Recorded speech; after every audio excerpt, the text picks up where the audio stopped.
Well, thank you, Vicki, and thank you, panelists, and Carl, good to see you as always. Carl and I have been together. Matter of fact, we're beginning to look alike, I believe. We've had so much time to spend together. We've had over 50 debates, as a lot of you know. My two top priorities as mayor will be improving our schools and making our neighborhoods safer. You know and I know that we need to improve our schools. No matter how much money you pour into a school system, you've got to have reform and accountability as part of that process. And that's what I want to do. I want to bring back vocational education. We call it now career and technical education. Just because you don't have a college degree, you shouldn't be looked upon as a second-class citizen. And I want to give our young people more options and opportunities, because you know and I know that 30% of our kids don't finish high school and half of them drop out in the 9th grade. But we also have to address the root causes of crime. The things that cause our kids to lose hope, to drop out of school, and to join gangs. But tonight I want to specifically address some of the previous business practices of metropolitan government as well. Our current level of diversity in awarding metro business is entirely unacceptable. When Metro awards 92% of its business to white males, it means our system is terribly flawed. I will take immediate action to address this disparity. Within my first few days, I will hold department heads accountable and require them to be fair in issuing Metro contracts. I will reassign more people to implement a stronger diversity recruiting program in the finance department. Someone on my staff will supervise implementation of an expanded diversity plan.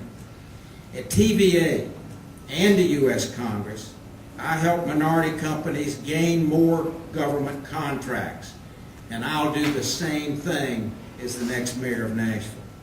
Those steps are just a few of the highlights of the action I will make to ensure the current business culture in Metro government is corrected.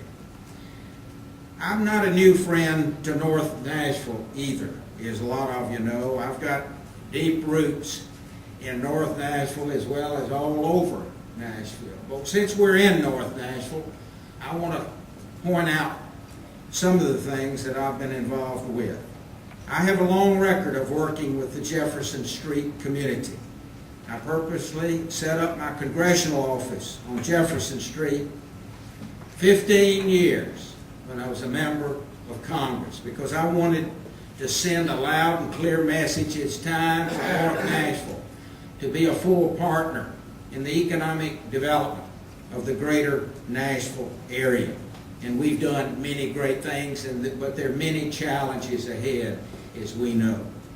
I secured millions of dollars for historically black colleges and universities like Fisk and Mayoral and Tennessee State University. And as long as my good friend Howard Gentry was no longer in the mayor's race, I opened a campaign office in North Nashville.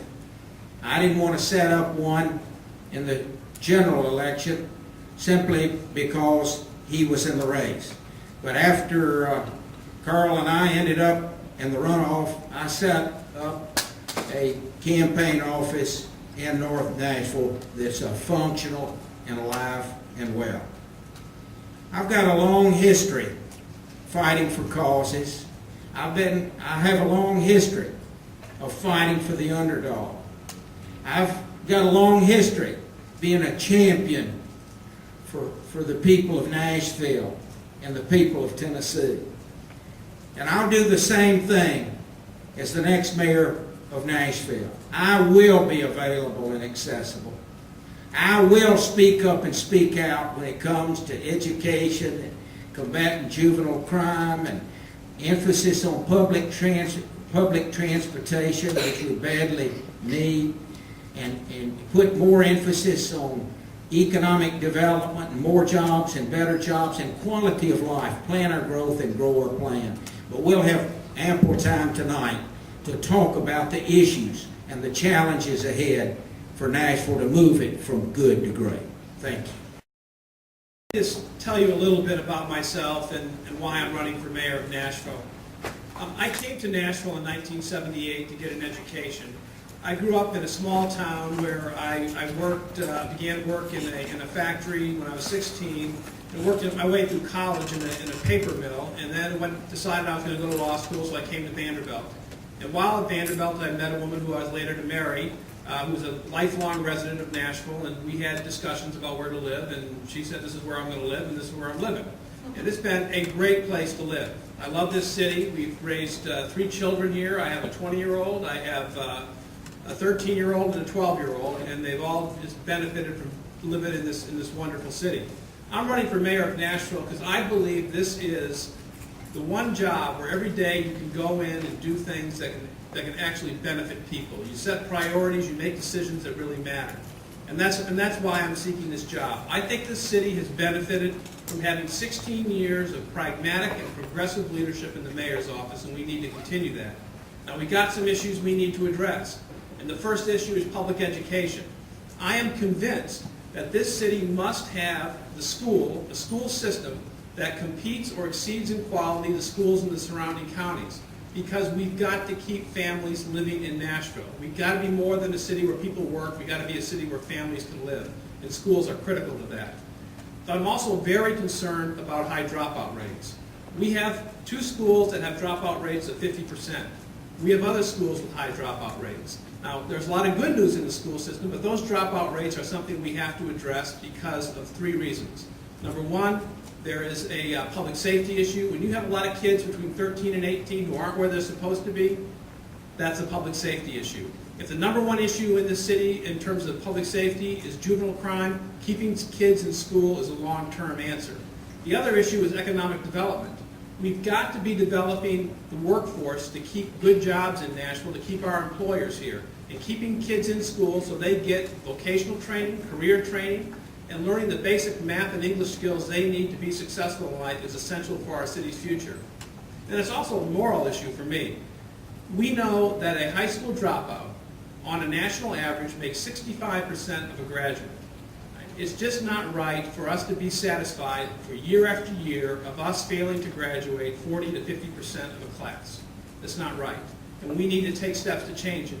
And what I'm willing to do is to be a leader to say this is a problem not just for the school board, not just for the director, but for the entire community, and to be a leader to work with businesses and nonprofits to solve that problem. My other priority is public safety.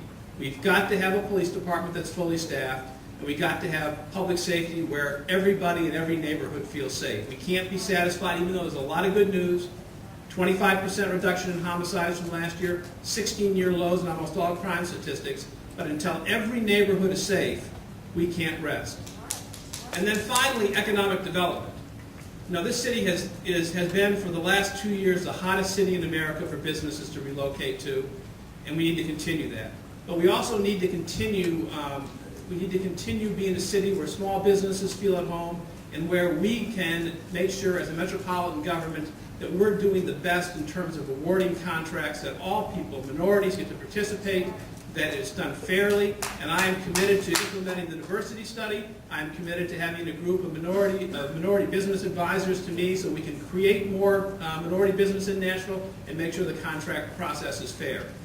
Overall, I'm very optimistic about this city. We have a great future, and I'm eager to be the mayor and move the city forward. Thank you.